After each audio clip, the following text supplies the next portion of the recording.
Mheshimiwa Naibu Spika, nashukuru sana kwa nafasi na mimi nitoe maoni yangu katika Wizara hii ya Elimu, Sayansi na Teknolojia.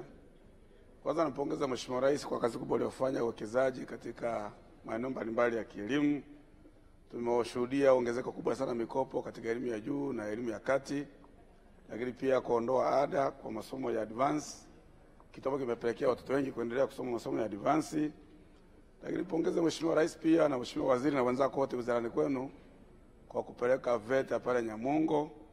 Nimeambiwa mpaka mwezi wa 7 inaweza kama imekamilika vizuri zaidi kwa majengo ya awali, ili wale vijana ambao wanafanya kazi ya uchimbaji, wanaolima karibu na Mto Mara pale wapate kozi na waweze kufanya kazi za kujiajiri.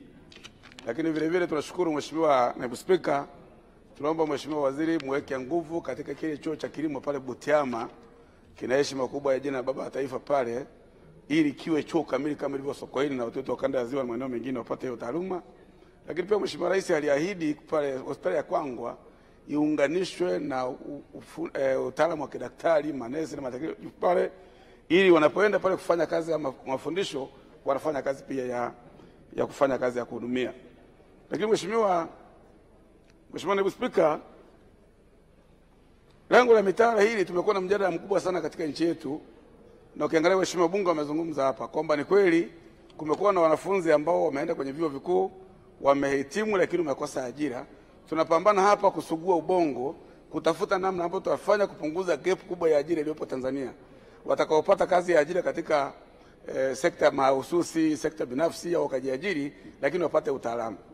Lakini Mheshimiwa Naibu Spika, kuna hoja imejitokeza hapa asubuhi, nataka niisemee kidogo. Mimi ni mwalimu wa hesabu na chemistry. Kwamba quadratic equation haina maana. Ukiingia kwenye Google sasa hivi hapo lipo Mheshimiwa Mbunge, andika hapo, wewe andika tu use of quadratic equation in life. Utakuja kuna vitu vingi sana.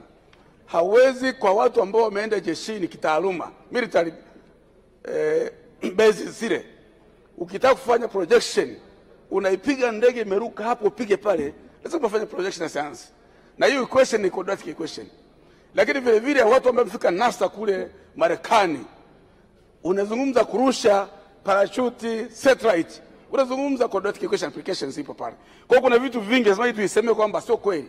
Ila wale ambao wanaweza kusoma quadratic equation wakafaulu, waache waendelee. Wale ambao wanataka kusoma Kiswahili na historia waache waendelee. Wale ambao wanasoma ili wapate ajira tu waendelee. Hapa kuna taaluma, kuna fani na kuna watu waliobobea. Hao tuache waende kwenye sekta hiyo. Lakini vile vile uweze kuniambia kwamba hakuna matumizi ya periodic table. No periodic table, no chemistry. Uweze kuzungumza atomic nuclear hapa Naibu Speaker, atomic energy, nuclear energy, zile elements zimekuwa arranged according to the increment of atomic number na atomic mass. Uweze kuzungumza electrolysis hapa. Uweze kuzungumzia habari ya umeme, positive and negative charges move. Ni electronic infrastructure. Sasa hizi taaluma za watu tuwaachie wengine waendelee. Tunapata shida kuwashusha watoto wasome sayansi, wanakimbia masomo. Naenda kwenye shule tufanye sampling yote ile. Wengi wanaenda kwenye arts. Lakini Mheshimiwa Waziri, nikwambie sasa hivi pia imebuka hoja. Taaluma hizi tuchanganye habari. Kuna watu wanachangia sasa hivi hoja, wanazungumza upungufu wa ajira versus taaluma. Hapana. Vijana mtaandaa duniani watapwaya sana. Ukienda kwenye vyuo vingine hutaenda. Na ukiacha sayansi kwenye ngazi ya chini, huko mbele ni shida kubwa sana. Kwa hiyo waache vijana wajaribu, wanaweza kusoma physics, wasoma biology, wasome chemistry. Mwili wa binadamu huu asilimia 96 una carbon, una oxygen, una nitrogen, una hydrogen humo ndani. Unawasha taa nyumbani ni chemistry ile. Barubu ni chemistry ipo pale. Argon ni chemistry ipo pale. Helium ni chemistry, unazungumza gesi ni chemistry. Kwa hiyo nadhani haya mambo nasema niseme kwamba sio watu ni wanasiasa, na sisi tuna taaluma zetu hapa tumetulia. Kwa ukigusa kidogo lazima tutofautiane katika maeneo hayo, tuturudisha watu kwenye msingi. Mheshimiwa Naibu Spika, Mheshimiwa Waziri, kuna hoja imejitokeza sasa hivi, nimeenda kwenye shule zangu kule, ni kweli umeanza utekelezaji wa mtaala mpya. Lakini nataka kuambia profesa, kuna changamoto ya walimu waliobobea katika huu mtaala mpya. Uelewa ni mdogo sana. Na kuna upungufu mkubwa sana wa vifaa. Tulikuambia mwaka jana kwamba kama ungeweza fanya tathmini upya, kama unaweza kufanya wakati mmoja kuanza mtaala mpya tuendelee. Kama nadhani hatuwezi, mngefanya sampling baadhi ya shule, muimarishe walimu wapatikane. Hapo umesema umefundisha walimu wa shule msingi na awali. Fundisheni mpaka sekondari zote. Halafu Mheshimiwa Naibu Spika, hata masomo ya Kiingereza kwenye mashule hawapo. Wanafunzi wana struggle, ametoka shule ya msingi amesoma masomo yote Kiswahili. Halafu anaenda sekondari hana mwalimu wa English. Halafu anataka aelewe masomo. Mimi kwenye shule yangu, shule moja jimbo zima mwaka jana, watoto wa form 2 waliopata division 0 1539 mwaka mmoja. Ukienda division 4 3710, hiyo ni mwaka mmoja. Nienda miaka mitatu nyuma. Kuna shida ya lugha ya kufundishia. Mheshimiwa Waziri, twendeni tuandae walimu wanaojua Kiingereza vizuri, Kiswahili vizuri. Bora akose mwalimu wa hesabu kwa muda, atafundisha hata mtaani, lakini lugha inafanya watoto wakose masomo na wanakimbia masomo. Hata hivyo mmesema habari ya mimba, ongeza tena. Kuna mimba, kuna kuolewa, kazi nyumba majumbani na kushindwa kujua lugha. Mwalimu mwenyewe anafundisha Kiingereza shuleni, hajui inaitwa Kisokinge, hajui Kiingereza. Mwanafunzi anashangaa mwanzo wa kipindi mpaka mwisho wa kipindi. Alafu nampa mtihani na faulu. Hapo kuna mtihani.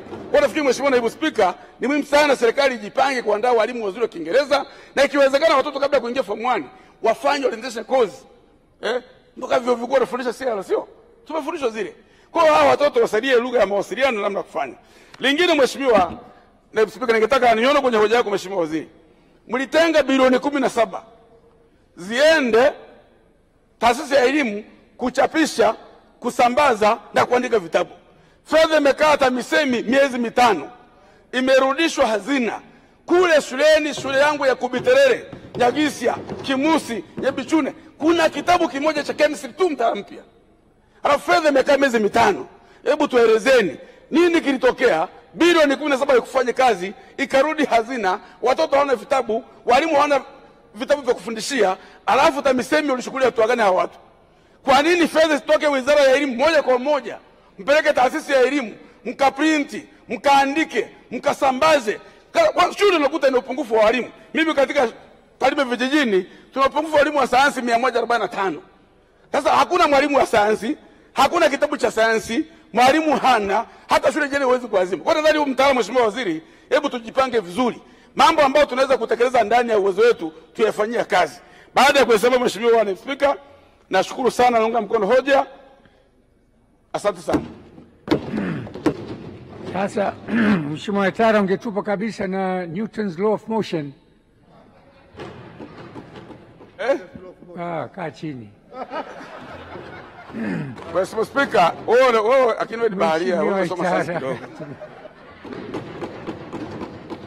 Mheshimiwa